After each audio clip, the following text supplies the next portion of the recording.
Are you considering buying a home in Babcock Ranch? Here is the most up-to-date information on property taxes you need to include in your budget. In this video, I'll be showing an official Babcock Ranch property tax bill and breaking down the difference between ad valorem and non-ad valorem taxes. Now let's teach you how to properly estimate your future tax bill.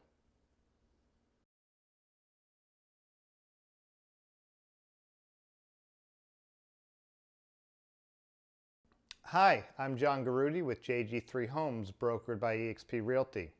When working with future homeowners, I always want to make my clients aware of all the costs associated with living in Babcock Ranch. The most significant ongoing costs are property taxes. So let's dive into my screen so I can help you decode a 2020 tax bill from Charlotte County and properly estimate your future tax bill. Right, so here is an actual property tax bill from a homeowner for Babcock Ranch for the year 2020. So let's start with ad valorem taxes. These are at face value taxes. These are the property taxes which come from Charlotte County, and you can see the various taxing authorities besides the county: law enforcement, inland navigation, environmentally sensitive lands, the Charlotte County School Board, and the Water Management. So one thing to point out is that in many other states, the school taxes, that's a separate tax that you pay. So here in Florida, this does come on your property tax bill.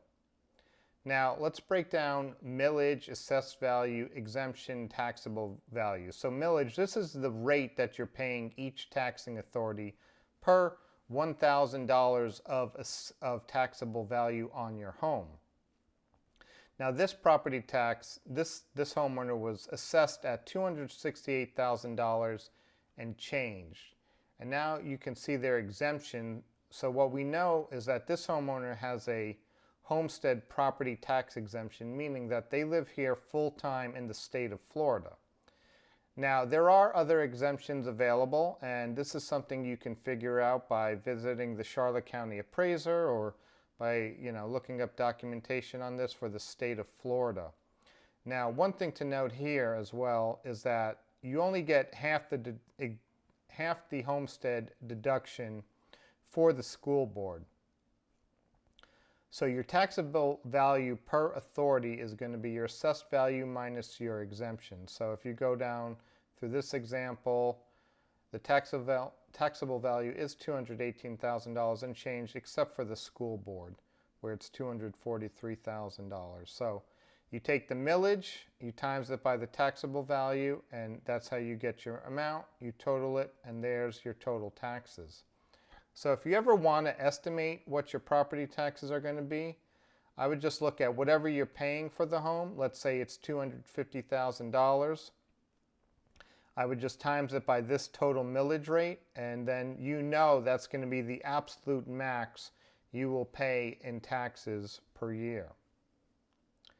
So next, let's go into non-ad valorem. So this actually mainly refers to the CDD. It's also known as the ISD. The CDD is Community Development District. Now this is a special bond that was taken out by the developer, and that money, of course, was used to develop Babcock Ranch.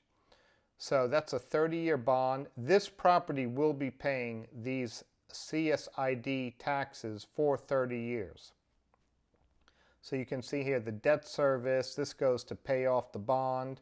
The operation and maintenance. This is, of course, for the continuing infrastructure that's here in Babcock Ranch, and solid waste does go to the garbage and recycling company that operates here. And this non-ad valorem assessment does come from the county, which is the Fire Rescue Department. Now, one thing to note, the difference between ad valorem and non-ad valorem. Ad valorem, these are paid in what's called arrears. So for 2020, you are paying the property taxes for 2020. Non-ad valorem, you're paying into the future. So you're actually paying the fourth quarter of the year and the following 3 quarters of the subsequent year, right? So So one thing to note is if you do close on a home at the towards the end of the year, you're going to pay your non-ad valorem assessments at close. So your first tax bill, you might not see these non-ad valorem assessments, but they will come eventually. So it's important to understand this ahead of time, because a lot of people get kind of blindsided by this. It just happened this year. Some friends of mine, they didn't have a realtor or the builder rep tell them about these non-ad valorem assessments, so it was a big surprise to them when it came time to look over their tax bill. So the last thing I want to mention here is that in the state of Florida, you do get a discount by paying your taxes ahead of time. So taxes are due at the very latest by March 31st every year.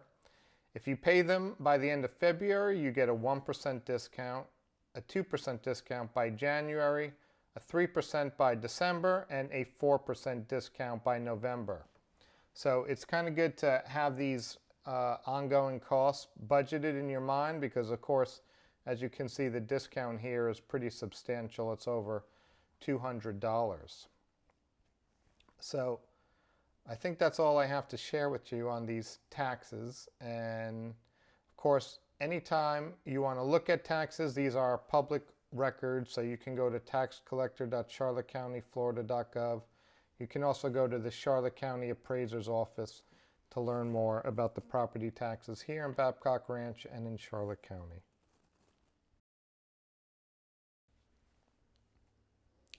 I hope you found this video insightful. If you have any questions about property taxes, living here in Babcock Ranch, home costs, builder options, please give me a call, 941-916-2859. I'm looking forward to seeing you in town, and I'm looking forward to calling you my future neighbor.